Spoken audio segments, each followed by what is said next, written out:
Hi folks, Mr. Richardson here. This task is for my grade 1s, which will be learning about printmaking first of all. Hey, do you like my t-shirt? I bought it from the Tate Modern Museum of Art in London, so I thought it was pretty cool that it's called the Colours of London, so all the attractions and the train stations all have a separate colour.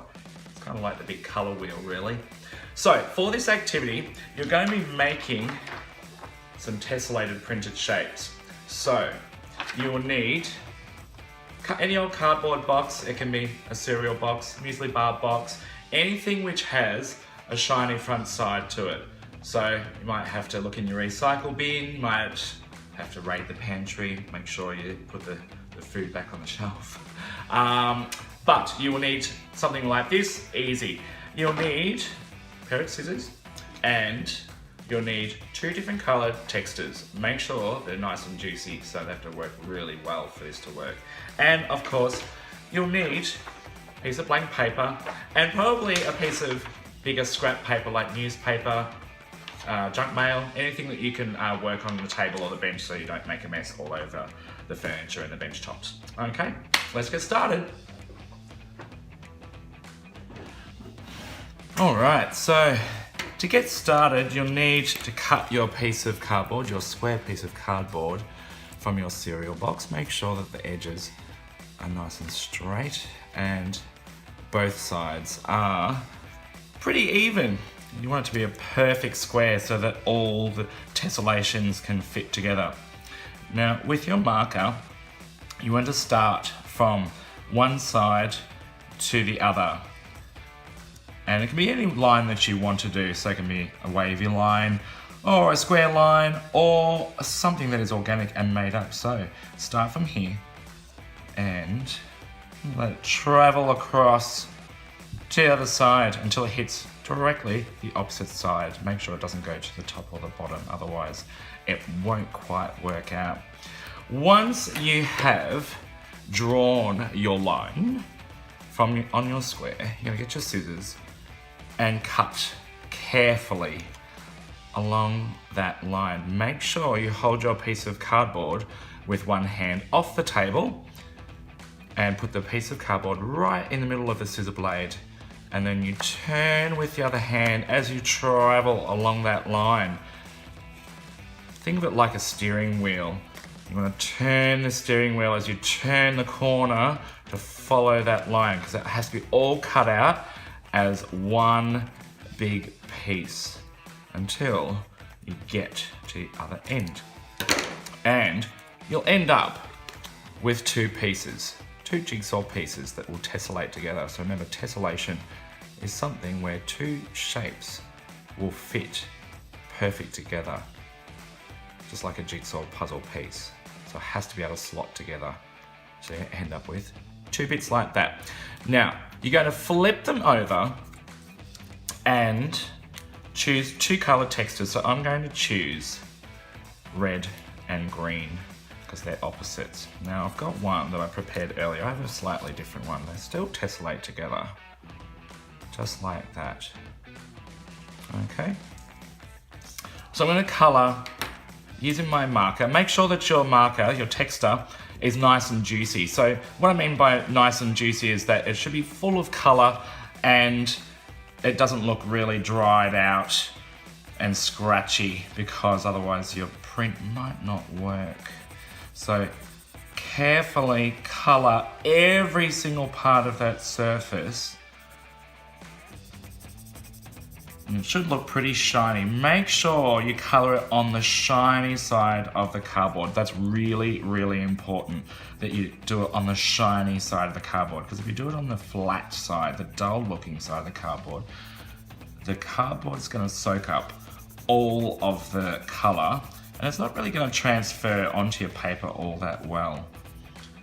So really good idea to have a bit of scrap paper underneath your cardboard like I have. It doesn't have to be anything fancy, just maybe an old catalogue or some junk mail or newspaper or anything, an old envelope, just so if you go over the edges you're not colouring in your bench or the table or anything like that. Okay, so I've coloured one piece in.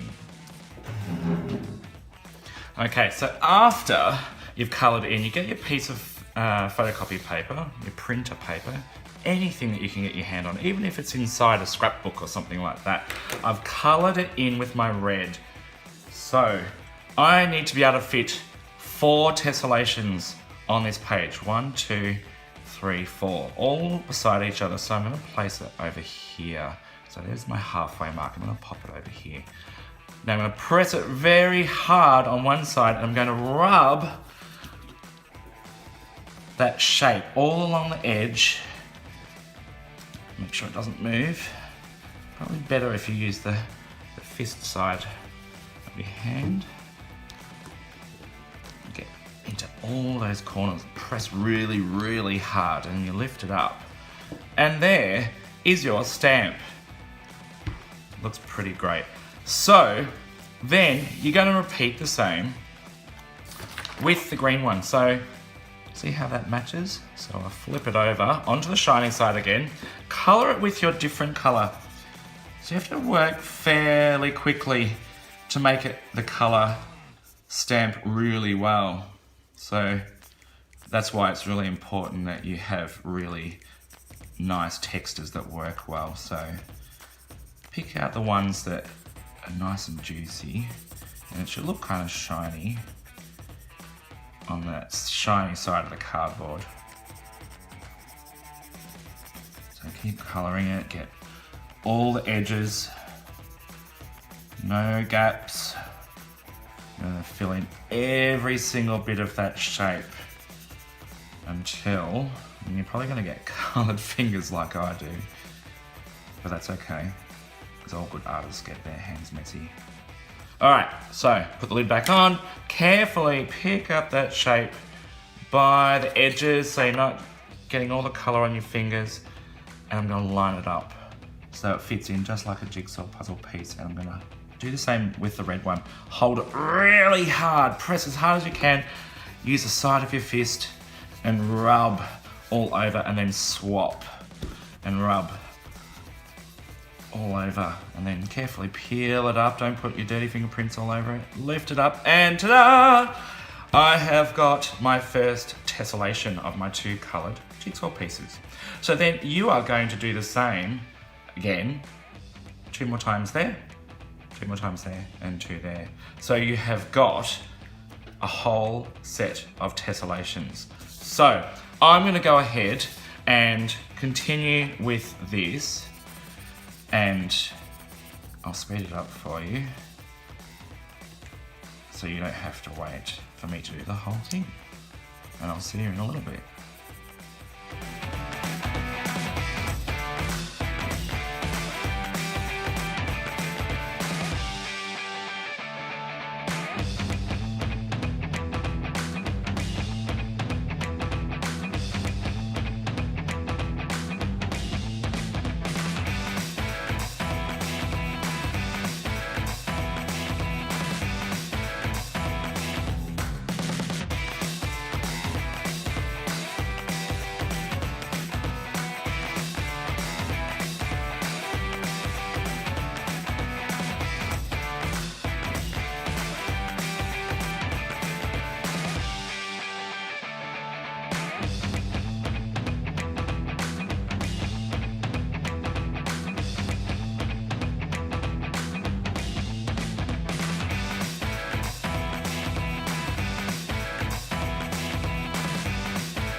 And there you have it, folks. There is my set of 4 tessellations that all fit together. Kind of looks like big green hills with a red sunset in the background. Kind of looks really cool because the 2 colors sort of pop out.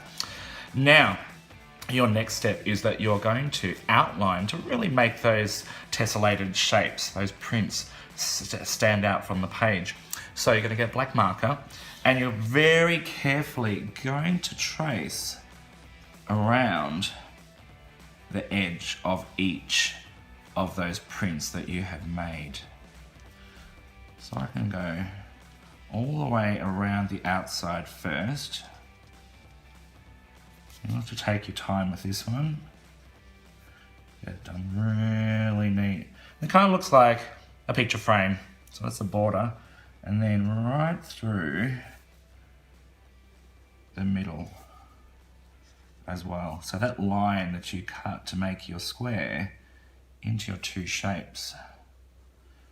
And you're just going to repeat the same for each one.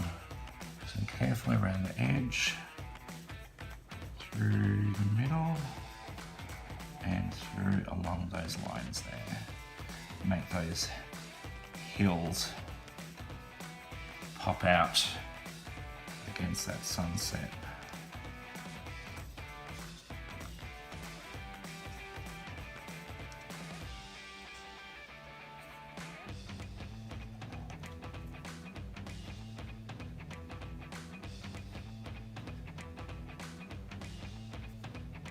Last one.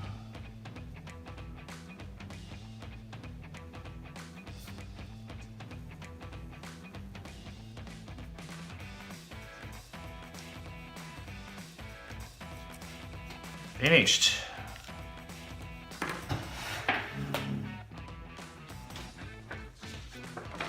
So there you have it, folks. This is your finished product of your tessellated prints. So you can choose whatever colors you want, make them really pop out. Make sure you rub really hard and hold that shape, the shapes really still so that they don't move around. You get some nice clear prints like that. And I reckon that's good enough that you can stick that up on the wall for your own fantastic piece of artwork. All right, I'll see you next time. Have fun.